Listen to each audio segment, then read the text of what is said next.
What you guys, don't throw away your old PC, upgrade it instead, and that's what we're going to be taking a look at today. I've got a Ryzen 3800X here, and instead of throwing it away or selling it, what I'm going to do is upgrade it because this machine will be able to take a 5800X3D. So the 3800X was a pretty decent processor when it was released, and what we're going to do here is we're going to remove everything out of this case.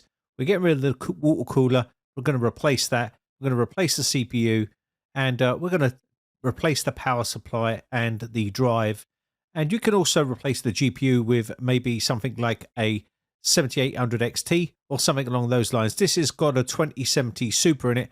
I'm going to leave that in there for now, but I probably will replace it with a 7800 XT.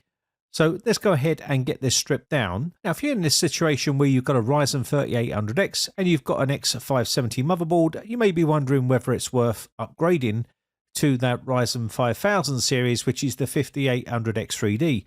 It is a big, massive performance jump when you upgrade, and I think it's worth doing if you've got good quality parts and you just want to save a bit of money and maybe keep it running for another 3 years.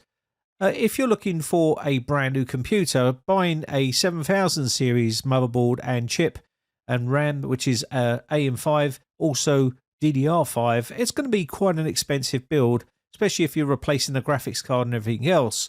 That can be quite expensive. So what we're going to do here is we're going to do an upgrade on this one here. Just going to give this motherboard a clean and this CPU a clean. This is isopropyl alcohol.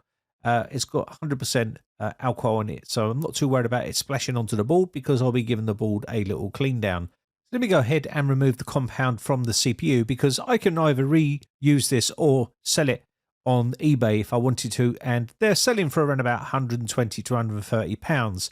But if you sell it cheaper, someone's going to buy it a lot quicker, so I'll probably list it for around about 80 pounds or 90 pounds if I was going to sell it. Not too sure what I'll do with it yet. But basically, I'm going to clean all this off and get this out and reapply the new CPU and obviously a new drive in here, because if I do sell it, I want it to have a brand new drive where my data's not been on there or things like that. So let's go ahead and we'll clean this all up and we'll move on to the next step. So let me go ahead and remove this CPU here. Still got a bit of compound around it. I'll give this a bit of a clean up off camera with some cotton buds and stuff, and we can then put this into a clamshell and then list it if I wanted to, or give it to someone who needs it. So let's go ahead and give the board a quick dust down with this brush. This is an anti-static brush, so it's not going to cause any harm. And once this is done, all the dust is removed, you can either give the board a clean if yours is a bit dirty, because obviously if you're going to be changing the case, which I'm going to be doing, I want it to look pretty reasonable. So what I'm going to do next is remove the bracket from the previous water cooler here. So the previous water cooler was a Arctic, which had a 360mm rad on it. So I'm going to go ahead and remove that because obviously we're going to be putting this into a smaller case, and we're going to be using another cooler, which is a 240mm rad. So let's go ahead and remove all of this. And then we can go ahead and remove the drive here, because the drive, I would never get rid of a computer with my drive in there. Even if I've erased it, I would just rather replace it. So I'm going to go ahead and remove this drive, just in case I do get rid of the actual PC, and it just means someone's got a brand new fresh drive in there ready to go. These little heatsink coolers for these are great if the motherboard doesn't have some sort of heatsink on it to cool the actual drive down. So these work pretty good, and you get these on Amazon. I'll try and leave a link in the video description if I remember, but they are quite useful if your motherboard doesn't have one of these. So I'm going to go ahead and put in the crucial 1TB P3 Plus. And this has got pretty decent speeds on it. And what we'll do is we'll put this in, and this will give the system, a brand new drive in here for the person if they purchase it. So all I've got to do is remove these little screws here, because it's enclosed into this little housing with some thermal pads on it to keep it nice and cool. And what we'll do here is replace it, and we'll leave the thermal pads. They're probably okay. And obviously the aluminium heatsink on here, just pull this up and it should pull out. There we go. There's the drive inside there. This one had a Kingston drive in here, a KC3000, which is a pretty decent drive. So we're going to remove this and replace it. And I'll give this a drive and a race at some point when I get some time, and that will be ready for reuse. So let's go ahead and get the new drive and get this inserted into the new heatsink. So I've put the drive in already, and we're going to just put the top back down. And once we've done this, we'll be able to screw it back up and then put this back onto the motherboard. Let me go ahead and put the screws in here. There's the name of the actual cooler. A quite decent little cooler this. And what we're going to do is slot it in and then just use the mounting screw to mount it back to the motherboard here. And this should keep that drive nice and cool. So I've noticed these drives, these faster drives do get a little bit warm. So what you do need to do is make sure they are running cool. And the way you can do that is using thermal pads and also these nice little coolers. But if your motherboard does have one of those coolers on it, like a heatsink on it, then you don't need one of these things. You can actually just use one of these. So you can see here the catch is okay. What we're going to do is get the Ryzen 7 out the box. And this is the 5800X3D. It's a pretty decent chip for gaming and also video editing and stuff like that. This is the 5000 series. Now, some people might want to skip this and completely discard that PC altogether and go straight to a Ryzen 7000 series. The problem with that is obviously the expense. It's quite expensive to replace the whole computer. This computer's still got a bit of life left in it. And with this processor in here, it's definitely going to give it a new lease of life. It's a decent motherboard. You may need to flash the BIOS if you're going to be doing this for yourself, because the BIOS might be outdated. So make sure you've got the very latest BIOS in here to accept these processors, and you can check your manufacturer's website for that. Now, obviously, if you've got a cheap motherboard, then obviously it might not be worth upgrading. But if you've got a motherboard of this quality, then it might be worth upgrading that, because this is still a pretty decent motherboard and they're still selling for quite a bit of money. So I'm going to pull the retention lever back and just basically put the processor in, and that's simple stuff, right? It's a little dot right there, or a triangle, and you just line it up and basically slot it straight in, and it's that simple. So what I'm going to do here is, once that's into position, pull the retention lever down, and the writing is facing towards the actual IO shield. So let's go ahead and pull that down. And again, you can see there's still a bit of dust on the motherboard. I didn't go too crazy. We're not talking about, eating your dinner off the motherboard. It's just a motherboard. It's going to get dirty as soon as you turn it on. So what we're going to do is put some memory in here. This is the memory that was still with the system. And it's a pretty decent memory. It's pretty high. So if you are changing the cooler or doing something like that and you've got memory like this, the profile on it is pretty high. So you might need to work out your build or upgrade before you start doing it, because otherwise you can end up running into issues. And I know Regulus on our Discord server has done exactly that, and he's run into major problems with the clearance that he's got there. So be careful if you are upgrading. Just make sure all of the clearance and measurements that you've checked on the website will fit. So the memory is inside here now, so that's good. And what we need to do here now is I'm going to go ahead and move on to the next step. So we're going to change the cooler in this case. What we're going to do is use this one here. It's a 240mm radiator, but I do like the pump and the design of it. It does give you the temperatures and things like that. So that's the one we're going to go for in this one. And we're going to also use the Fractal Pop Air case, which you'll see in a second. I'm just going to get everything out the box, and basically I need screws at the moment and the bracket just to check what sort of bracket it is, but it does come with the fans and everything else. I'll take a look at it a little bit more in detail a little bit later on, but let's go ahead and get all of this stuff out and take a look at what we need. Okay, so everything's on the desk here. I've got the back plate here. This is the one we're going to use. This works for Intel and AMD. Many different sockets it works for, and these are the actual fittings here for the back plate. So we need to get these out and basically use these fittings here, and they're the screws that are going to go into the bracket as well once we get it all set up. But it's these little screwed, I don't know what you would call these, little standoffs here that go onto the back plate with a little thread inside them, and that's what we're going to be screwing into. So basically it's replacing the back plate. So I've basically got them into position on here just to show you, but make sure you use the right holes, because these holes are all going to be for different types of sockets that you're going to be using. And all you'd need to do is find the right one, whether it be AMD or Intel, and then once you've got it into the right location, you'd push this into here to lock it into position like so. So I'm going to remove these and make sure they're all in the right location. But that's basically how you'd go ahead and fit this. It's pretty straightforward stuff. And this will hold the little fitting inside there. But it's not my most favorite fittings and backplate, but we're going to use it because that's what comes with the radiator. So I've got it in position now, and it has this sticky tape that will stick to the back of the motherboard. So let's go ahead and turn this over. And all we need to do here is just line this up and push it through.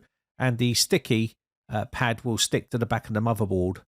And once that's done, we're pretty much good to go. So let me just push this down and make sure it sticks. And then we can then flip it back.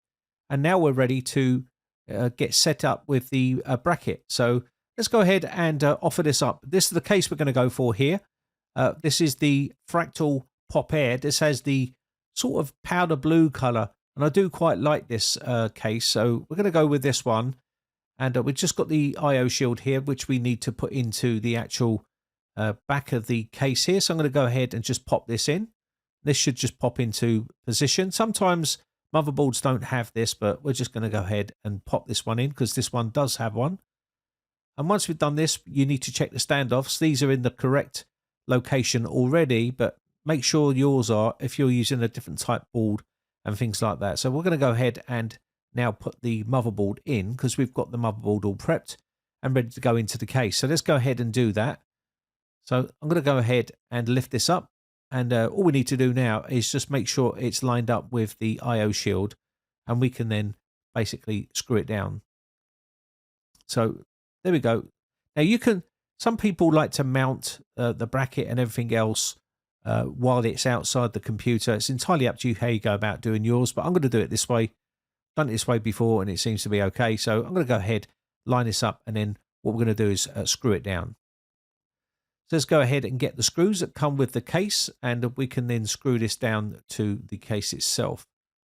I'm not going to show you every single screw here, but we're just going to go ahead and tighten these up. Now, whether you use electric screwdriver or a hand screwdriver is entirely up to you. I find it just as easy to use a hand screwdriver. They're only tiny little screws. Otherwise, you end up stripping them unless you've got a clutched sort of screwdriver, really. But let's go ahead and screw these in. Now, a really good way to make your case look really nice is to get cable extensions, and you can get all different colors. And the good news is we can get ones that actually suit this case. And I think this will just make it look really nice. So what I'm going to do is I'm going to use these in this particular build. So you'd put this into the motherboard and these will tuck through, and you would plug in your power supply cables into these. These are like little extension cables, and you can get these pretty cheaply on Amazon. And these ones I think were about £30 because there was quite a few of them.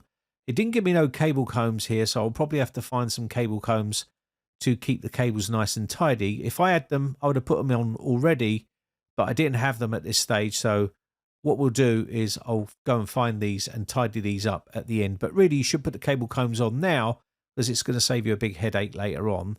I'm going to put the CPU cable in right now. And basically what we need to do is now mount the fans onto our radiator. So depending on what side you want your tubes will determine which way you want to rotate your fans because of the cables. You don't want the cables on the wrong side. So make sure you get these on the right side. I'm going to try and put the tubes onto the left-hand side and coming down where the exhaust fan is because I prefer it that way if I can get away with it. But sometimes you're forced to have it the other way. But these fans look pretty nice. They do have some anti-shock rubber on there, and I do like the overall feel and look of them. The build quality is pretty good. They are RGB, and they do have anti-shock mounts on the back as well. These do have two cables. They have a power cable and an RGB cable.